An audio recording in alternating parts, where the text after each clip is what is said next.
ये जो आप लोग देख रहे हैं, ये कान के पर्दे में छेद हो रखा है और कारण क्या है? कान की सफाई। कान की सफाई करते समय पेशेंट ने अपने पर्दे में चोट मार ली, जिसकी वजह से कान के पर्दे में ये छेद हो गया और पेशेंट को सुनवाई में दिक्कत हो रही है, कान में भारीपन की समस्या हो रही है। मैं डॉक्टर मुदित मिश्रा, नाक कान गला रोग विशेषज्ञ, आज आपसे इसी बारे में बात करूंगा। मेरे पास में रेगुलर इस तरह के कई सारे पेशेंट आते रहते हैं, उनको कान के पर्दे में सफाई करने की वजह से चोट लग जाती है। तो सबसे पहले हम लोग डिस्कस करते हैं कि आखिर हम लोग कान की सफाई करने में क्या मिस्टेक्स कर रहे हैं। पहली मिस्टेक जो होती है वो होती है कान में ईयरबड का यूज़ करना। इसको मैं सिंपल से एक्सपेरिमेंट से भी समझा के दिखाता हूँ। आप लोग ये देख रहे हैं स्क्रीन के ऊपर, ये ईयरबड है जो कान की कैनाल के अंदर जाके कान को साफ करने की कोशिश कर रही है।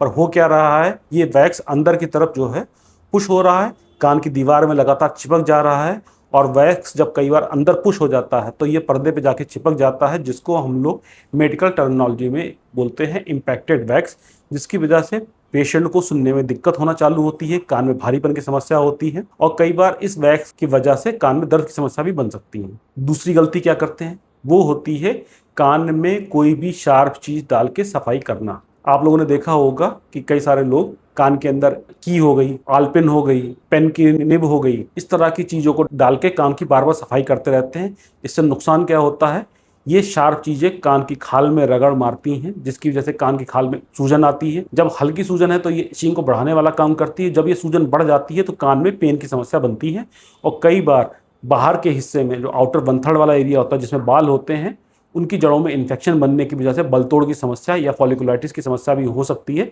जिसकी वजह से आपको इस जगह पे दबाने पे बहुत तीव्र दर्द का एहसास हो सकता है। तीसरी मिस्टेक रहती है, अगर मान लीजिए आपको कान में से कोई डिस्चार्ज की समस्या है, कान में से पानी आने की समस्या है और आप लोग उसको नेग्लेक्ट कर रहे हैं, तो होता क्या है, धीरे धीरे करके ये डिस्चार्ज जो है कई बार सुनने की हड्डियों को भी गलाता है, इवन सुनने की नसों पर भी असर आना चालू होता है। तो कान में से अगर कोई डिस्चार्ज की समस्या हो, नाक कान गला विशेषज्ञ की राय लें। अब हमको जानना है कि आखिर हमको कान की सफाई करनी कैसे होती है। ये एक बहुत ही राज की बात है, इधर आइए मैं बताता हूँ। कान की सफाई की जरूरत नहीं होती। आप चौंक गए होंगे सुन के। जी हाँ, बिल्कुल सही बोला मैंने, कान की सफाई नहीं करनी होती। उसका रीज़न क्या है कि कान जो है, हमारा कैनाल जो है, is a self cleaning organ. यानी इसकी सफाई अपने आप ही होती रहेगी। नेचर ने इसको बनाया ही इस तरह से है कि आपको सफाई नहीं करनी है।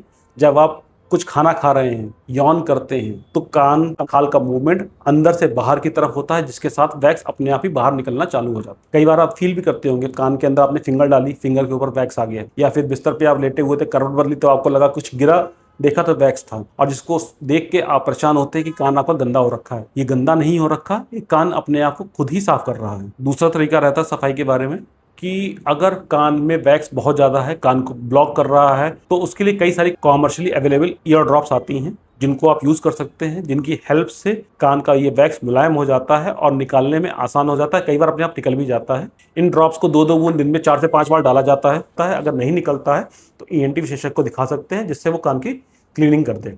तीसरा तरीका होता है, अगर दिक्कत ज़्यादा हो तो ईएनटी विशेषज्ञ की राय ले। वो एक बहुत ही ईजी तरीका रहता है, जिसको हम लोग माइक्रो सक्शन टेक्निक बोलते हैं, जिसमें सक्शन की हेल्प से इस वैक्स को आसानी से निकाल देता है। एंड में जानने वाली चीज़ यही है, कान के अंदर कोई भी शार्प चीज़ नहीं डालनी है, ईयरबड का यूज़ नहीं करना है। अगर कान में से कोई रिसाव हो रहा हो या डिस्चार्ज की समस्या हो रही हो तो तुरंत ईएनटी विशेषज्ञ की राय लें और उनको दिखवाएं। धन्यवाद।